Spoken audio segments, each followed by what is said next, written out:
Tatagal si Lord. Guys, I just want to start this sharing with a prayer. I will just pray because sobrang kinakabahan talaga ako. So I need the wisdom of the Lord. Okay. Hallelujah, Lord Jesus. Hallelujah, Lord Father God. Lord, you are our Lord Jesus Christ, Lord. Lord, salamat po. Kasi binigyan mo ko ng pagkakataon, Lord, to share your word, Lord. Thank you for using me as your vessel, Lord, to spread the gospel, Lord, Father God. Lord, hindi man po ako karapat dapat, Lord, but you called me by my name, Lord Jesus. At hindi lang yan, Lord Jesus. You are using me now, Lord Jesus, for your kingdom's glory, Lord, Father God. Lord Jesus, itago mo lamang po ako sa iyong likuran, Lord, na naway, ang mga salitang i-share ko ngayon, Lord, ay ang iyong message, Lord, para sa akin at sa mga kapatiran, Lord Jesus. Lord, naway magrema po ang lahat ng sasabihin mo through your words, Lord Jesus, sa aming mga puso. Naway ang aming mga puso ay maging isang matabang lupa, Lord Jesus, na willing tumanggap, Lord, ng corrections from you, Lord, Father God. Lord Jesus, palawakin mo nga po ang isip ng bawat isa, Lord, na makita ang intensyon, Lord Jesus, at kagustuhan mong ma-save lamang kami, Lord Jesus. Lord Father God, to you all the glory, Lord. To you are the highest praise and adoration in the mighty name of Jesus Christ, our Lord and Savior. Amen. Amen. Okay po. Title po na is Offended by the Truth. Bago ko po siya i-share sa inyo, share ko muna siya sa sarili ko po. Kasi lahat po tayo is kailangang makarinig ng salita ng Lord to be corrected and to be open for correction po. So yun po. Okay. Have you ever noticed po ba na the moment we speak the truth, people will get mad and they will tell you, you are judging me.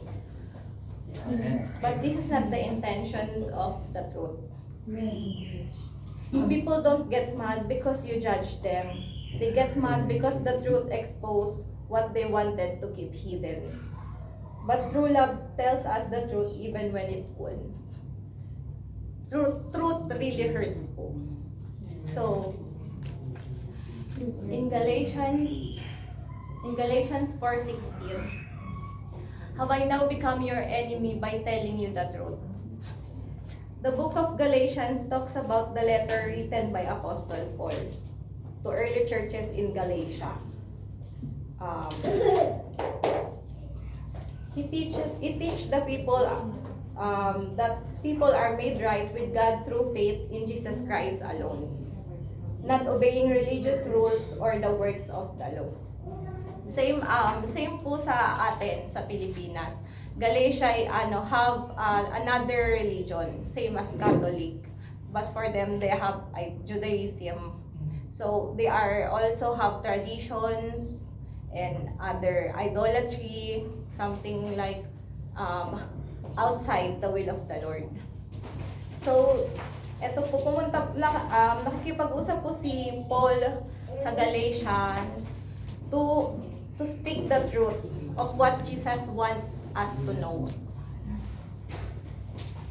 A little lang po information about Galatians. Galatians consists of six chapters. First and second chapters talk about defense of the gospel. 3 to 4, justification of faith. 5 to 6, freedom and the spirit. But nag-focus pa ako dito sa justification of faith. So, ayan po. Same as a Catholic. Kagaya ko po nagaling po sa Catholic family or Catholic community. Meron po tayong mga nakasanayan na kagawiang traditions, idolatry, and yung mga piyesta or pagsamba sa mga santo, paglakad ng may mga santo, ganun po. So, same as in Galatia po, meron din silang mga traditions na gustong tanggalin ni Paul sa nakasanayan. Because yun po talaga yung, because we need only to serve, follow the truth of Jesus. Sabi nga po sa John 14:6, Jesus said, I am the truth, the way, and the life. No one comes to the Father except through me. So, it means po, we don't have to follow other traditions. Amen. Only the word of Jesus. Amen. But still, people get offended even when Jesus talks about the truth. Yun. So, next po tayo.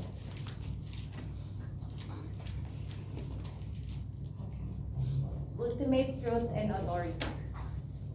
For the word of God is alive and active, sharper than any double-edged sword. It penetrates even to dividing soul and spirit, joints and marrow.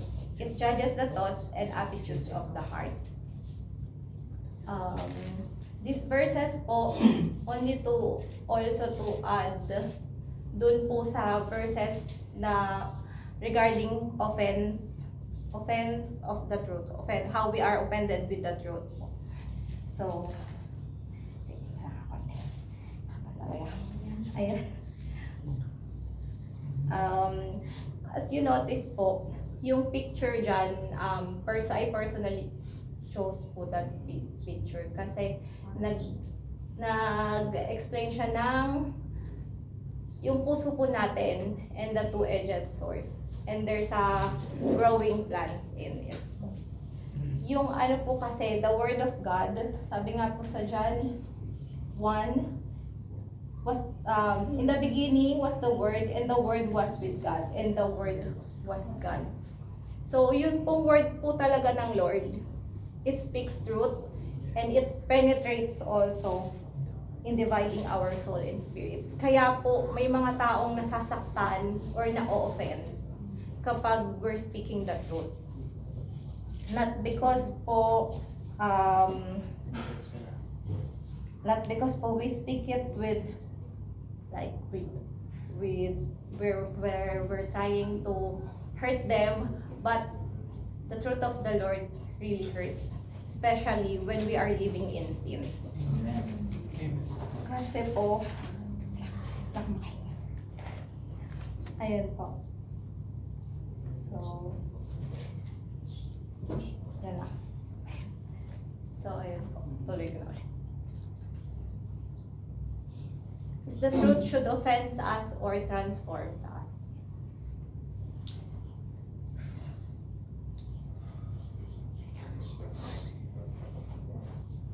Many disciples desert Jesus.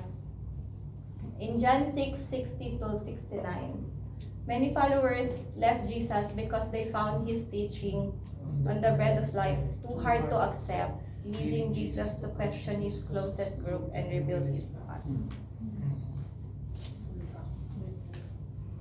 Dessert means po, hindi po yung kinakain po natin na favorite po natin. Hindi rin po yung marami dito sa UAE. Dessert po means the act of leaving someone behind.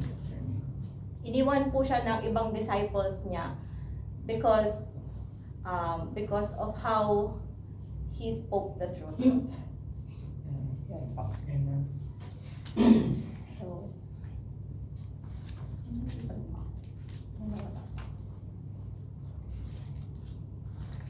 and then the next po is hindi po, I mean pala, di ko na-explain. Niwan siya ng disciples niya, hindi the 12 pa. There is more disciples before the 12.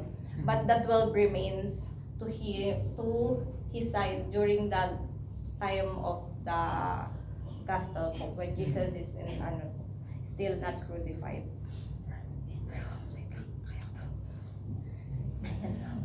Next po is the seed in the good soil.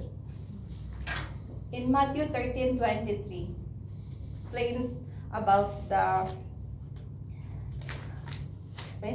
parable of the sower.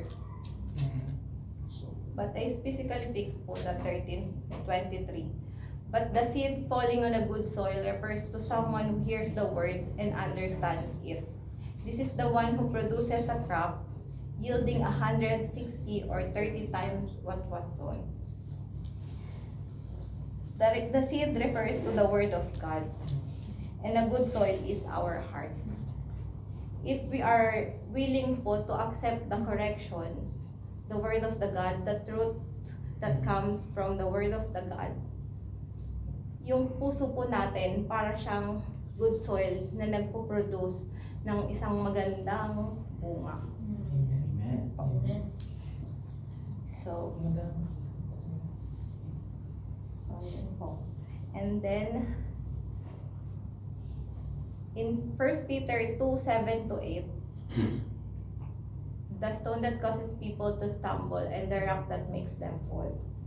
Jesus is a precious cornerstone to believers, but a rejected stone and rock of stumbling to those who disobey and get offended by the message. Cornerstone means foundation upon everything else depends. Believers describe Jesus as the precious cornerstone. We believers, we are holding on to Jesus' words, to the God's word.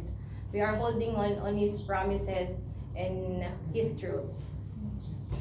Kaya po yung mga taong nagde-depend dun sa salita ng Diyos at kumakapit at nabubuhay sa salita ng Diyos ay isa pong kinukumpara sa isang cornerstone, which is matibay na foundation. But a stone of stumbling and a rock of offense to those who disobey. The stumbling rock is yun po yung nahuhulog ng mga, pag may mga landslide po, ay parang may naggumuho something, may nahuhulog. That's why others get offended and get hurt. Kasi po, sa mga unbelievers, it's like a stumbling stone na tumatama sa kanila. Kaya po, it hurts. Yun.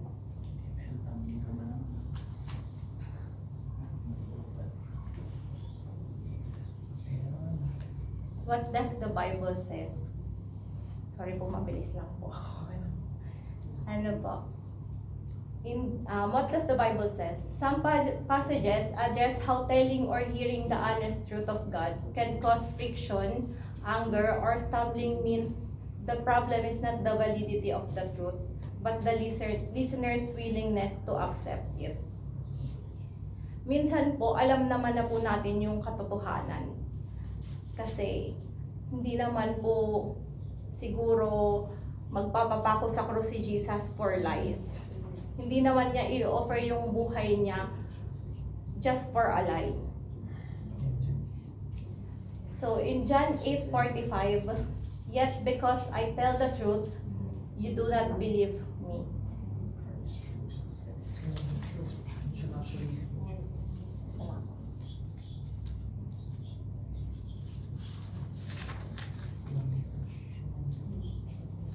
Ito pong verse na to, in this chapter, Jesus talking to the In this chapter, Jesus talking to the Jews about the people who didn't consider as the children of God because they are not believing in His words. Because these are the people looking for ways to kill Him, He also said that whoever's belong to God hears what God says. Tayo po na mga naniniwala sa Diyos at namumuhay sa kanyang salita, we hear when he talks, like not specific na naririnig natin yung boses niya kasi hindi naman siya yung talagang ano. So it's the Holy Spirit convicts us. If you are with the Lord and you are living with His truth, He will speak to you. Actually, ito pong pag-share ko, hindi ko po talaga to in-expect. Nagulat po ako and hindi ko po alam kung kaya ko. But I feel like God speaks through me. He speaks to me and wants to speak through me. Hindi ko man po masyadong ma-deliver pa ng maayos, pero I know hindi po aksidente na ako yung message ni Tita Abby. So, hindi po ako tumanggi because I want to share this passage for all of us. Kasi alam ko lahat tayo, sometimes we are getting offended sa mga naririnig natin sa leaders, naririnig natin sa elders. So, ay gusto ko pong maintindihan ng lahat na we are that they are trying to they are just trying to save us also. And though they are not the Savior, of course, Jesus is the Savior, but they are the vessels that God uses to tell us, to inform us about His words. Kasi hindi naman bababa si Lord para kausapin ka. So, He's using people to reach out to you and share to you His words. And these words are the truth. Amen. So, in Ephesians 4:15, instead, we will speak the truth in love, growing in every way more and more like Christ, who is the head of His body, the church. Guys, hindi ko na kayo pinagbasa ako na talaga nagbasa. So, in this verse po, we are also reminded to speak the truth in love. Paul also in Galatians, he teaches the people, but he didn't teach the people with arrogance that I know the truth, that I am way better than all of you, but he speak the truth in gentleness, in love, the way Christ wants to speak the truth to all of us. So, ayun po. So this verse reminded us to speak the truth in love, gentleness, and with humility, just how Christ wants it to deliver to us. Facts or truths can be delivered into different motives, to hurt or to heal. Are we the church that hurt people or are we the church that heal people? Alam naman po natin that church is a hospital also for sinners and broken-hearted. Lahat po ng may pinagdadaanan. Hindi naman po ito grupo ng mga righteous na nagsama-sama or ano ba tawag doon? Sa'yo na yun. Ano tawag dito? Yan, so church po is for hospital of the sick. God, even Jesus reached out to people who is sinners, who is possessed. He didn't go with the righteous because he said he is our Jehovah Rapha. So he will heal those who's brokenhearted. He will heal those going through something, or he will heal those sinners po. Yeah. So, sa ministry po natin, not also the ministry, lahat ng umaattend po ng church, ano yun? Nasabihin ko na. Lahat po ng umaattend ng church, are we serving God because of our pride, for our glory?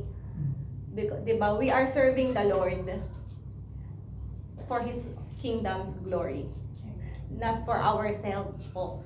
So, when God asks us also, He speak the truth about serving. When you are serving me, you have to serve others as well. And serving others is being compassionate to those who's in need, those who's going through something, those broken-hearted. Not to condemn us, not to condemn them, not to point out their wrongs or their mistakes. Yeah, we can speak the truth naman po, the words of God. We can speak, we cannot parang, kasi in this world po, minsan gusto natin maging of this world. Kaya po, kagaya po ni Paul, pumunta siya sa Galatians, iba po yung paniniwala ng Galatia. like Catholics po or other, but he stands firm doon sa gusto niyang malaman ng tao. Kasi kung doon po, di ba sa sinabi niya sa una, have I now become your enemy by telling you the truth?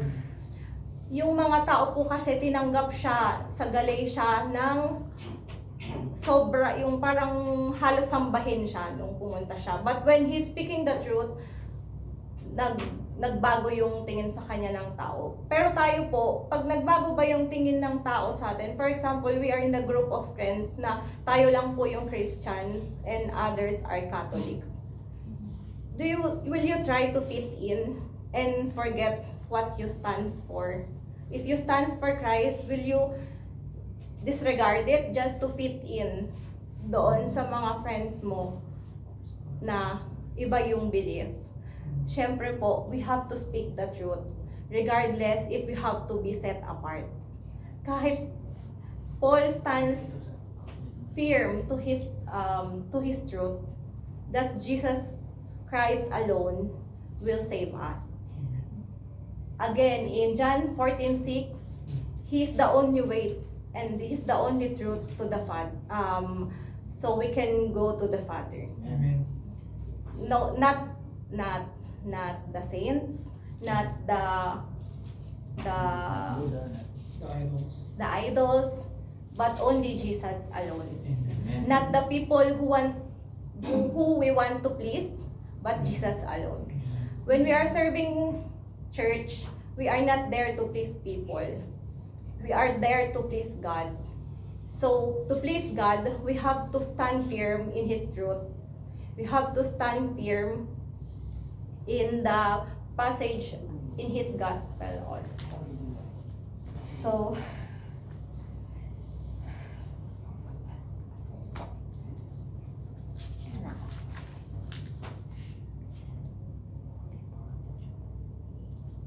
ito po, meron din pong, some people have the truth but have the wrong motives. Yun nga po.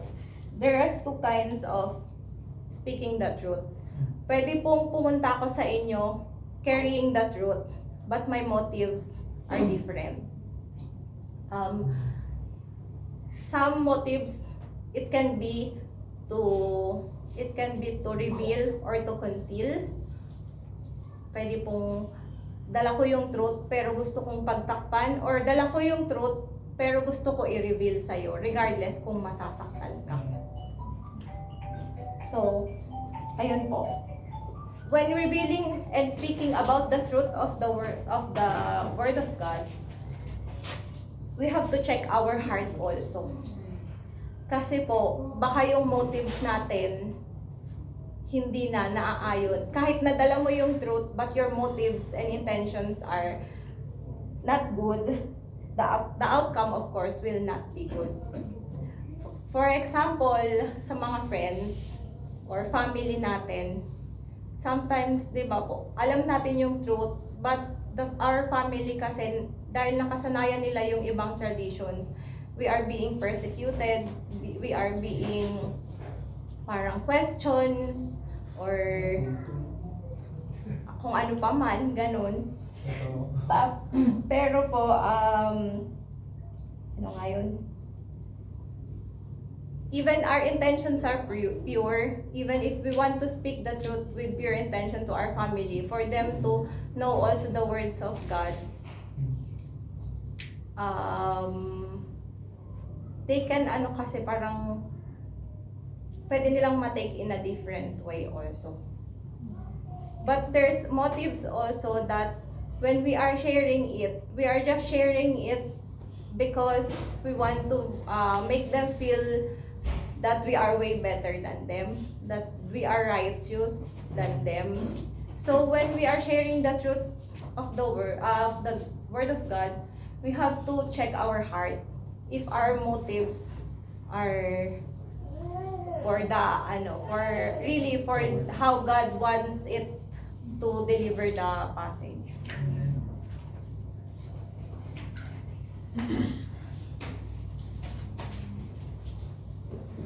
The truth of God's word may itself cause offense when it confronts unbelief and calls people to repentance.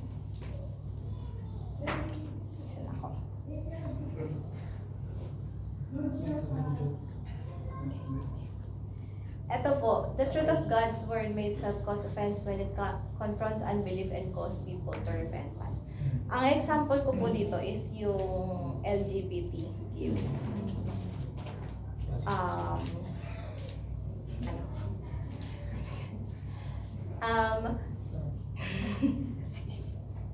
They get offended when God's word talk about how we are created. Sa words of God, lagi pong sinasabi that God created only man and women. But they always get offended because they believe that they deserve also to be accepted, and they feel how they feel about themselves, and they avoiding changes po. Yung mga LGBTQ po, yeah, they are people also. They deserve to be respected, but we have to speak the truth to them that there's no other gender other than man and woman. Regardless if it will offend their pride.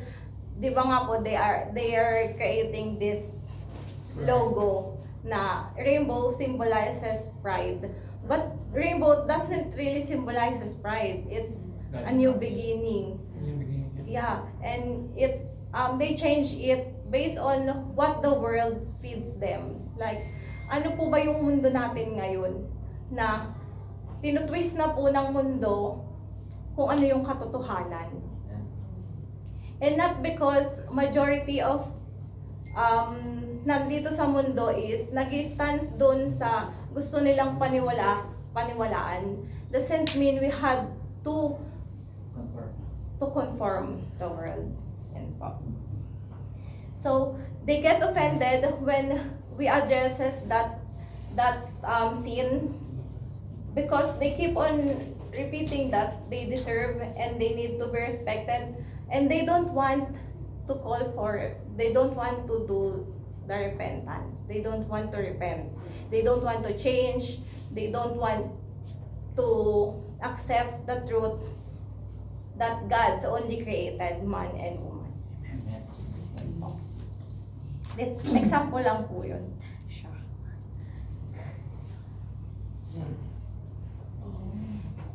The biblical timeline when God's word started to be questioned and rejected. The first po is the fall. In Genesis 3, ito po yung time na during the Eva and Adan time, Adam and Eve, na ginamit po ng kaaway yung word. Hindi naman po sila physically inattack ni Lord na pinwersang kainin mo yung apple or what, ganun. But the enemy used like paano ko ma-explain? Tinwist niya yung words ng Lord. Ginamit niya yung words ni Lord to deceive Eve and to yun nga yun to commit sin yun. That's why sin entered the world. Next po is the prophets. This is the time in Jeremiah 6:10 po. Kung mabasa po natin, babasahin ko po ba yun? Jeremiah 6:10. Basahin ko po ba? Basta yun, summary na lang. God's word called people to repentance. Many rejected and were offended by His message. Pa-check na lang po sa yung Jeremiah 6:10. Ito po. 6:10. To whom can I speak and give warning? Who will listen to me? Their ears are closed. The word of the Lord is offensive to them. They find no pleasure in it. Yeah. So, God's word always call for us to repentance po. And still, many rejected and offended by his message. The next po is, in timeline, is during the Jesus Christ season. In John 6:60-66, Jesus' teachings offended many. Many disciples turned away from him. In John 60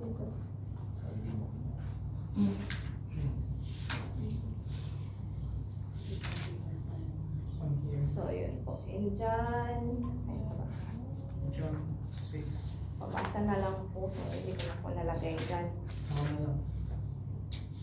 Magtatawag ka ba? O, Sige, ikaw na. John 6:60-66. On hearing it, many of his disciples said, "This is a hard teaching. Who can accept it?" Aware that his disciples were grumbling about this, Jesus said to them, "Does this offend you? Then what if you see the Son of Man ascend to where he was before? The Spirit gives life, the flesh counts for nothing. The words I have spoken to you, they are full of spirit and life. Yet there are some of you who do not believe." For Jesus had known from the beginning which of them did not believe and who would betray him. He went on to say, "This is why I told you that no one can come to me unless the Father has enabled them." From this time, many of his disciples turned back and no longer followed.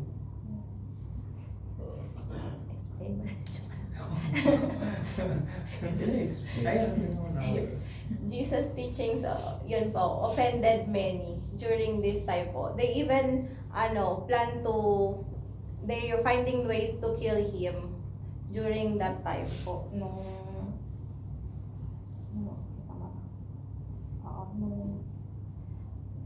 Hindi pala. Sorry. That time po, yun po yung maraming tumalikod sa kanyang disciples.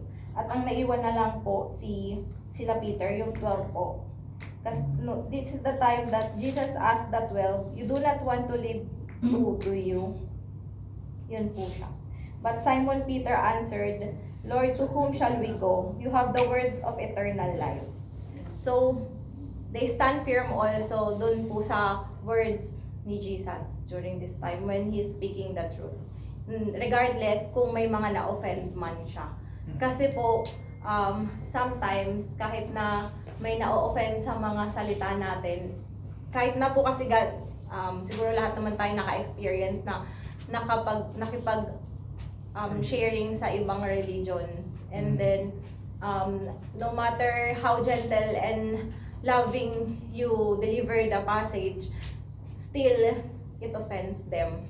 Amen. So, kung yun man po kung ma-offend man po natin sila, hindi po natin kailangang baliin yung katotohanan just to comfort them or to keep them from our side. Hindi po sila mahalaga. Si Lord po yung mahalaga. Amen!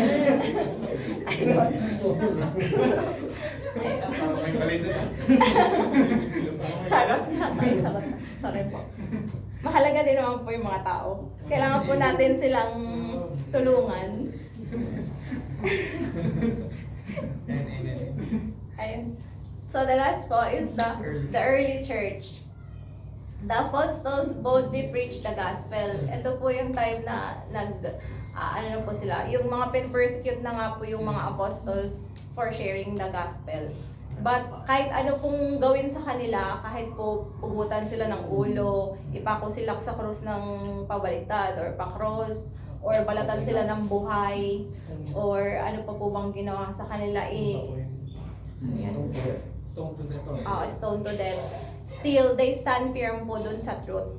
Dahil, siguro naman po kung hindi yun yung truth, and it's a lie, hindi naman po siguro magpapakamatay ng ganun yung mga apostles na mga disciples po natin. Hindi naman po siguro sila magpapabalat ng buhay or magpapapako sa krus kung hindi po sila nagde-deliver ng truth at hindi po nila na-witness yung katotohanan from the Lord Jesus Christ. Amen.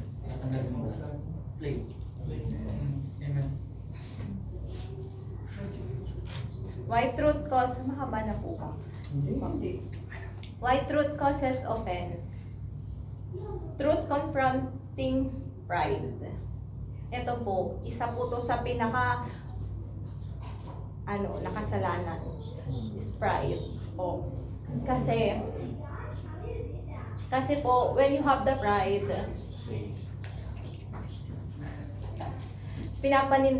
pinanghawakan mo yung kung ano yung alam mo. Ayaw mong itama ka, ayaw mong ma-address yung flaws mo because it exposes human flaws and personal selfishness which hurts natural human pride. Lahat po na before po tayo naging Christian, siguro po or baka meron pa rin. Wala po sa JRM ng ma-pride, diba po? Wala naman po. So, lahat naman po is willing to be corrected, willing to address the flaws, and willing to absorb the truth from the Word of God. Yan po. So, yun. Ikaw na nga magbasa. Challenging worldviews. Truth offend people because it challenged their existing beliefs and worldviews. Yan po. The same thing po dun sa kanina kong diniscuss. Meron po kasi tayong mga beliefs ngayon and worldviews na kino-conform na ng karamihan. Na doon na sila kasi ang mindset nila is majority wins yata, ganon. But Christians chooses to can stand alone when it comes to sharing the truth comes from the Lord Jesus Christ alone also. So, yun po. Na-offend po yung mga tao kasi napamuhay na nila kung ano yung nakasanayan ng mundo.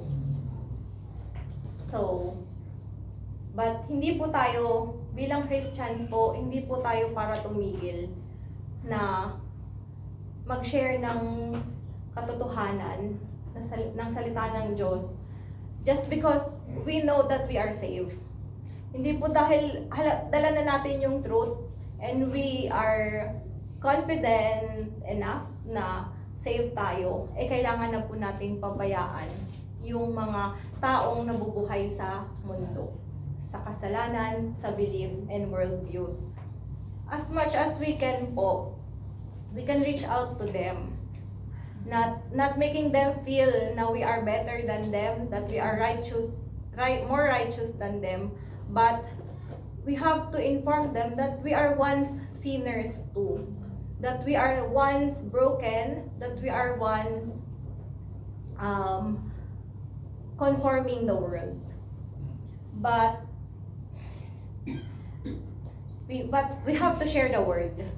Yun po. Kailangan natin kasi po, baka hindi po nila, wala po kasing nag-share sa kanila, baka hindi po nila alam. Because, a little kindness, a little concern, a little compassion, a little humility can save souls. Can we imagine po kung yung mga bata, yung mga kabataan ngayon, nafe-feed na sila ng katotohanan from childhood. Yun po. Kasi po, kagaya ko po, late kung nakilala si Lord. So for the past years, hindi ko alam kung ano yung katotohanan na gustong i-feed sa akin ng salita ng Diyos. Hindi ko alam na hindi ko pala kailangan ng mga friends na dadalhin ako sa kasalanan. Hindi ko alam na akala ko pag may kasama ako, regardless kung kasalanan o hindi yung ginagawa, basta may kasama ako. Pero when I knew God,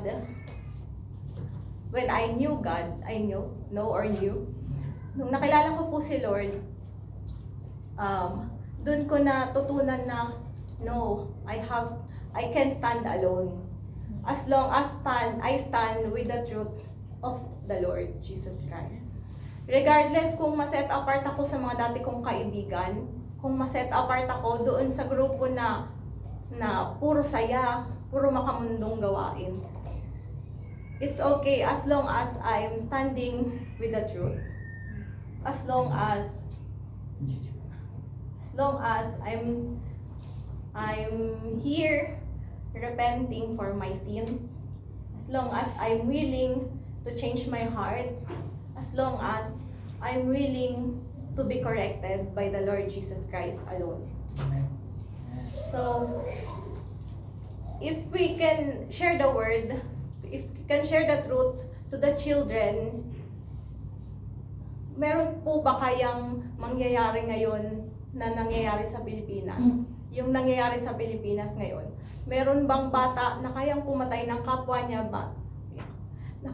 bata?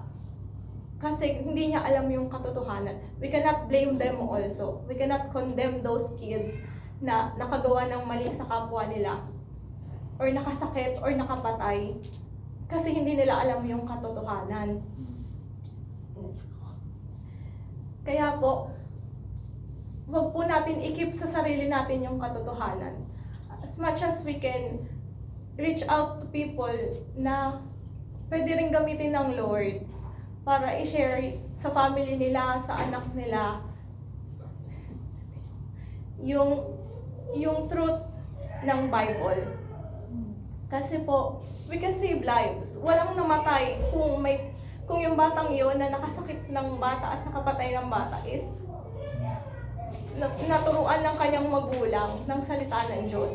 Kahit little, hindi naman kailangan alam agad ng bata yung buong Bible. As i-feed mo lang siya ng kaunti, how to love others, how to be compassionate to others, how to be kind. That Jesus doesn't want us to hurt others because He emphasizes 2 commands only. Pinokus niya yung 2 commandments na love the Lord with all your heart. Love God first and then love others. Kung kahit yun lang, kahit ma-share lang natin yung katotohanan sa mga anak natin, sa mga bata, na itong dalawang to yung pinaka best commandments ng Lord. Meron kayong bata na mananakit ng kapwa bata kung mahal niya yung kapwa niya. So, yun po. Yun. Try to speak truth with confidence and with good motives and intentions. Amen. Exposing darkness. People may reject the light because their deeds are exposed by it.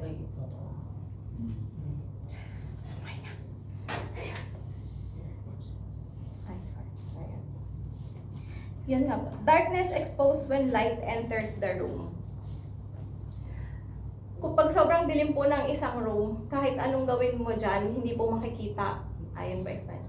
Hindi makikita kung ano yung ginagawa. Tama po. Kahit po nagnanakaw ka na, bakit po yung magnanakaw sa madilim gabi po sila na gagawa ng pagnanakaw?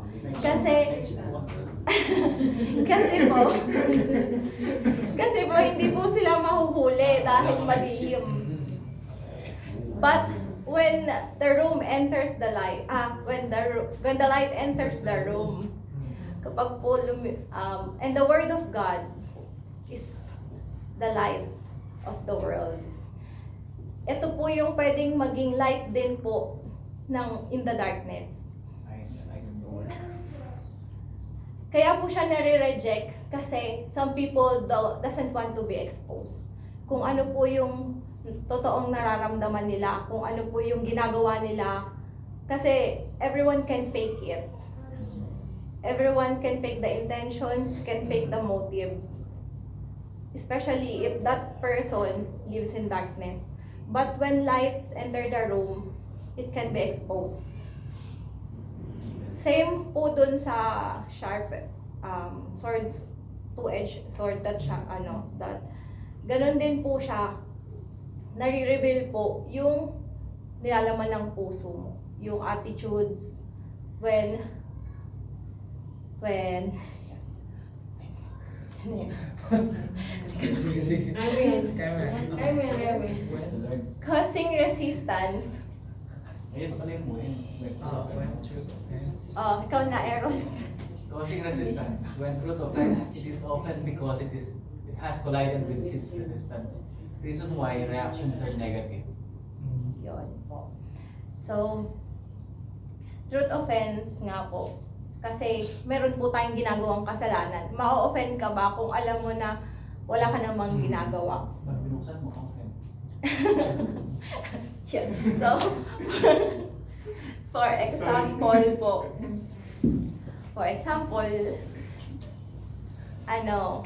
ano yun? Sample. Wala tuloy siya. Sorry. Sorry. For example po, secretly nangungupit ka sa nanay mo. Sino pong nangupit dito sa nanay? Secretly po nangungupit ka sa nanay mo before. And you are committing sins. We all know that getting someone that belongs to us is a sin. And then, ano na, saan ako? Tapos nahuli ka. And alam mo na kasalanan yung ginawa mo. Siyempre po, di ba, magre-resist ka na ano mo. Oo, siyempre mag-reason out ka, mag-justify ka. Hanggang sa pwedeng ikaw na din yung nagagalit kasi you are twisting the truth. Alam mo naman yung katotohanan na mali talaga yung ginawa mo kasi nangupit ka sa nanay mo. Pero nagalit ka pa din sa nanay mo kasi pinagalitan ka. So, you turn the truth into negative reaction. Ganun po lahat when we're living in sin po, and some people don't want to be corrected and they don't want to be changed also. That's causing resistance. That's why they are offended.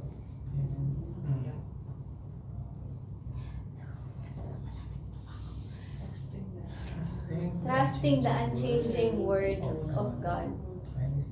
The world changes circumstance. Ay, ikaw na, Hennessy. Yes.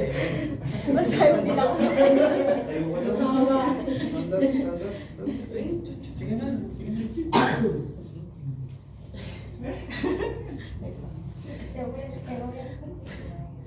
Trusting the unchanging word of God. The world changes, circumstances change, and people change. But God's word never changes. Therefore, we can trust it completely because it comes from a faithful and unchanging God. Accepting corrections by the truth is a decision of choosing growth. It is far better to be offended by God's truth for a moment than to remain eternally at peace with a lie and living in sin.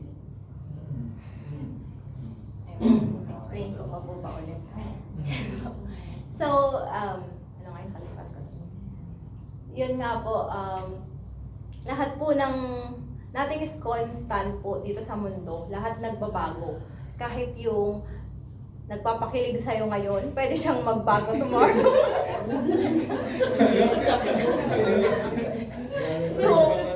so ngayon, yung world changes po. It's like world that, umiikot po ang mundo. So, same po with the circumstance. Kung ngayon po nag-struggle ka sa buhay dahil marami kang bayarin, pwedeng tomorrow, okay ka na, naka-recover ka na. Amen. Opo. Kung ngayon ay may pinagdadaanan ka because you lost someone or you lost something important to you, tomorrow magiging masaya ka na. Ganon. And kung sino po yung mga taong sa paligid mo, pwede ngayon kaibigan mo ako pero bukas hindi na. Because people change. Nothing is constant. Everything here in this world is temporary. That's why God and Jesus told us not to not to love the world, not love the world. What is in the world, I mean. But should love the people, of course. Ayun. So, ano po, wag po tayo magdepende doon sa lahat ng meron dito sa mundo. Kasi, when you depend on people, at umasa ka na hindi siya magbabago, masasaktan ka. Aray mo. Kasi kahapon kinikilig ka sa kanya, pwedeng bukas hindi na. Pwedeng princess treatment ka ngayon sa kanya, pero princess na pala. Marami pala. So, pwede kang masaktan when you depend on people. But God's word never changes. When God's promises never changes from beginning to the end. Because He is the Alpha and Omega, the beginning and the end. So, lahat po ng sinabi niya from the start, even when He called you by your name, still calling you by your name. Regardless po kung ilang kasalanan, countless sins na po yung nakomit natin sa buong buhay natin. God never turns His back on us. Jesus never turns His back on us. He never condemns us. He never recall lahat ng sins na nagawa mo from the past. Because that's His promises. That bumalik ka lang ng paulit-ulit sa Kanya, He will accept you like the father in the prodigal son. So alam niyo naman po yung story, no? He will embrace you regardless kung gaano ka karumi, regardless kung ano yung nagawa mo. He will not put you in shame, because if you feel shame for what you have done, that's not from the God. It's a lie from the enemy. So, dapat po alam natin, ma-discern kung ano po yung truth kung ano po yung truth sa word, God's word.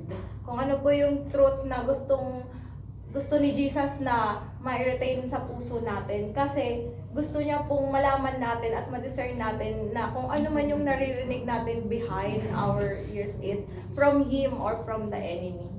Kasi like how Satan deceived Eve, he is deceiving us every moment po. Kapag hindi po yun natatapos today, hindi po yun matatapos bukas.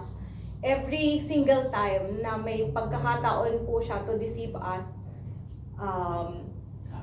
gagamitin niya po yung opportunity na yun. So dapat po, we're living in truth of the Word of God.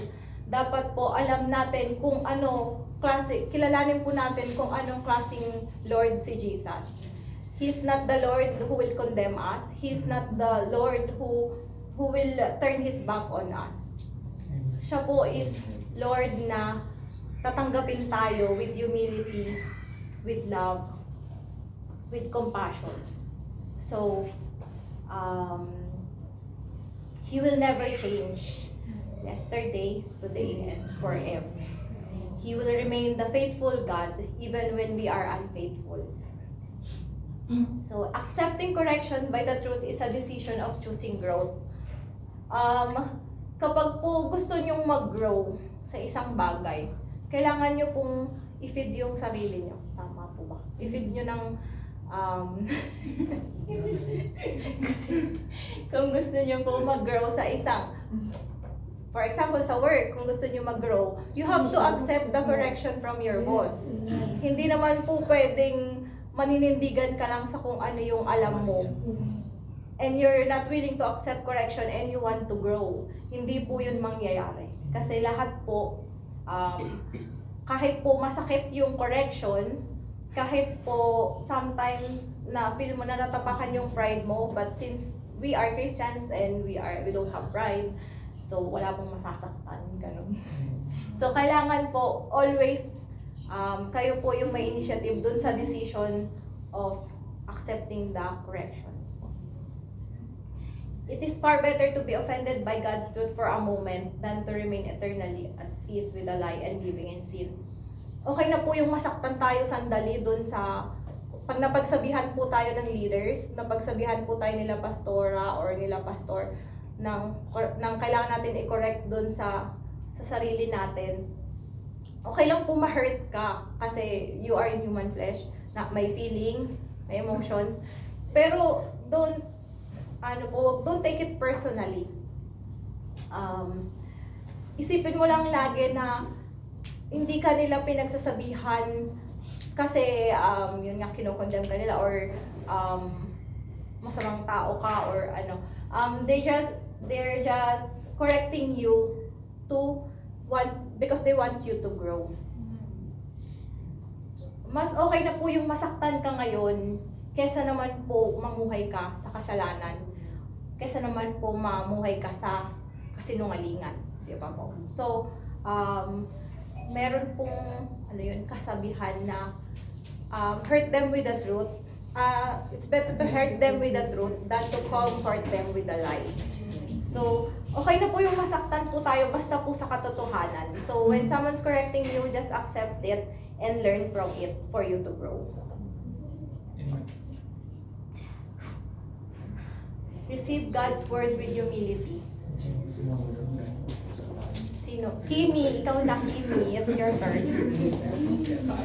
Receive God's word with humility. James 1:21. Therefore, get rid of all moral filth and the evil that is so prevalent, and humble accept the word planted in you, which can save you. Amen. Words of God po is like a seed planted in our hearts po, di ba po? Kung matabang lupa po ang iyong puso, lalago po yung salita ng Lord na ina-accept mo. Yung salita ng Lord na naririnig mo, and not just from hearing po, you have to live with it also. Kailangan po maipamuhay po natin, makita po sa atin, kasi transformation comes from accepting the word, the truth of the Lord. So, yun po. Kung hindi nyo po tatanggapin yung katotohanan na gustong iparating ni Lord sa atin, paano po kayo lalago? Paano po kayo magta-transform? Kasi hindi po tayo yung makakakita nun sa sarili natin eh. People will see how you change if you really accept the word of God from your heart. Kasi po, kapag dun po nga sa parable of the sower, kapag itananim mo yung seed sa isang rock, tingin nyo po ba magbubunga siya ng maganda? Hindi po. So when people see the fruit from you, na maganda po yung naging transformation mo or yung naging maganda yung outcome ng pagsunod mo sa Lord, then it means you planted it in a good soil in your heart po. So, yun po. And that's the only thing that can save you. Your friend cannot save you. Your family cannot save you. Your leaders cannot save you. Anyone cannot save you. Just the Lord Jesus Christ. So when we accept the Lord and the Lord Jesus Christ, we accept Him. We receive Him as our Lord and Savior. Tama po ba? Hindi nyo naman po siya ni-receive as your Savior lang. Na ililigtas lang kayo kasi nandun kayo sa sitwasyon na yon. Tatawagin nyo lang siya, Lord, save mo ko kasi andito ako sa sitwasyon na to ngayon. And then once He save you, okay na Lord, na-save mo na ako. When we accept Him as Lord and Savior. Hindi po pwedeng Savior lang. So, Lord means you have to obey Him also. You have to follow His will. You have to live with His word. And you have to believe His truth. Amen. So, hindi po pwedeng, Lord, na-save mo ko, okay na ako. Dapat, Lord, na-save mo ko, and Lord, susunod ako sa'yo. Lord, I will obey your word, I will live with your truth, and I will share it to everyone to be saved as well. So, yun po. So, lagi po natin tatandaan na Jesus is not just a Savior. He is also sovereign Lord po. Na kaya niya pong abutin lahat by His power.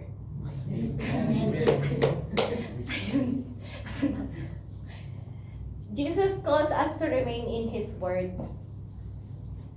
Okay, sino na? Timilinda, kaya mo to, Timilinda. Tulungan mo na ako. Melinda. Talaga.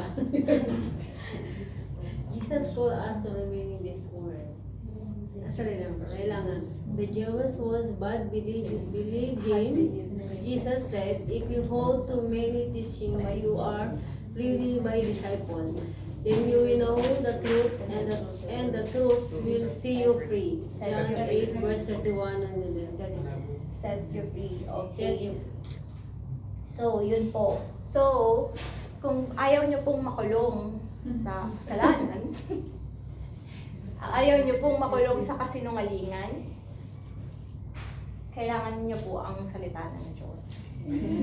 At tanging salita lang po ng Diyos. Yun po. Kung nakikita po natin that we have families and friends na still hindi po alam yung word ng Lord, yung katotohanan sa sa salita ng Diyos, we have to let them know po, to set them free also.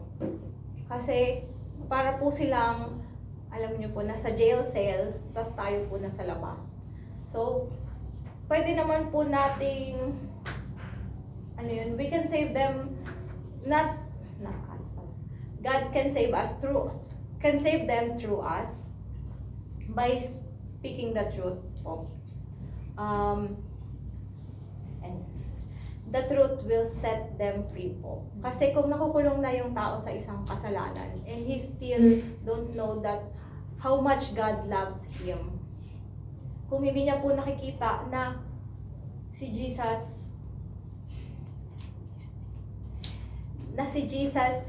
nagbuwis ng buhay sa kanya, hindi lang basta nagbuwis ng buhay, di ba? It's better na binaril ka na lang sana. It's better na sinaksa ka na lang sana para mabilis yung naging paghihirap mo. But Jesus choose and accept. Na crucified siya para Ayan. Tinanggap niya po lahat ng sakit. If you can only imagine kung ano yung pinagdaanan niya sa Calvary. Simula pa lang nung pinagtatawanan siya, hinahamak siya ng mga tao. But still, he wants to speak the truth. Not for his own safety, kasi hindi niya naman po kailangang gawin yun for himself. Pwede naman niyang piliing hindi gawin yun.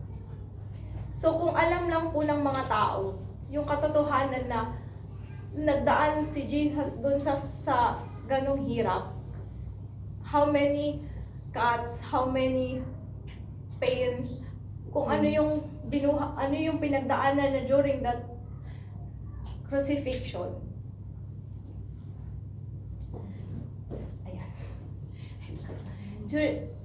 Ayan. Kung alam lang po nila na ganun yung pagmamahal sa kanila ng Lord, gagawin pa po ba kaya nila yung mga kasalanan na pinamumuhay nila ngayon? Na kasi po, for me, sobra pong nasasaktan yung puso ko kasi po hindi ko naman alam before kung as Catholic, hindi naman po ako religious. So, hindi ko po alam kung ano yung hirap na pinagdaanan ni Jesus. Kasi, never interested yung ako. Baka karamihan ng mga tao ngayon na namumuhay sa kasalanan, ganun din po. So, nung nalaman ko kung ano yung pinagdaanan ng Lord, just to redeem my sin, parang nagre-recall po siya sa akin na sa tuwing gagawa ako ng kasalanan, sinusugatan ko siya ulit. And if you will imagine how many wounds, how deep yung wounds na natamo niya during that crucifixion time, kung gaano yun kasakit, gugustuhin mo pa bang paulit-ulit yun gawin sa kanya? So, yun po. So, kung alam lang po ng tao na yun yung na Jesus wants us to know the truth and only wants us to be free from this sin and to be in His kingdom, when there's no pain, there's no suffering, gugustuhin mo po bang mabuhay dito sa mundo na puno ng kasalanan? Kasi po, if ikukumpara po natin ang buhay sa isang mahabang road, ang buhay po dito sa mundo napakaiksi lang. And I regret past tense. I regret na sinayang ko yung past 35 years not knowing Jesus Christ. Kasi baka sana mas nagamit niya pa ako for His kingdom. Mas naging makabuluhan pa sana yung pwedeng kalahating part ng buhay ko na lang. Mas naging makabuluhan pa kung maaga ko sana siyang nakilala. But God's have a reason, have purpose also. Naniniwala ako na nasa plan ni Lord na pagdaanan ko lahat ng pinagdaanan ko, magawa ko lahat ng nagawa ko, para mas mahalin ko siya, para mas ma-appreciate ko kung ano yung sinakripisyo niya for me. Kasi kung baka naging righteous ako ng mas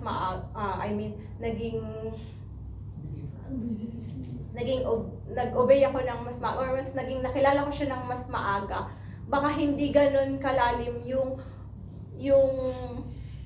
pagmamahal na meron ako sa kanya ngayon dahil sa ginawa niya para sa akin. Ayun po. So ayun po. So the truth of the Lord will set us free if we just know it. Ayun na. Amen.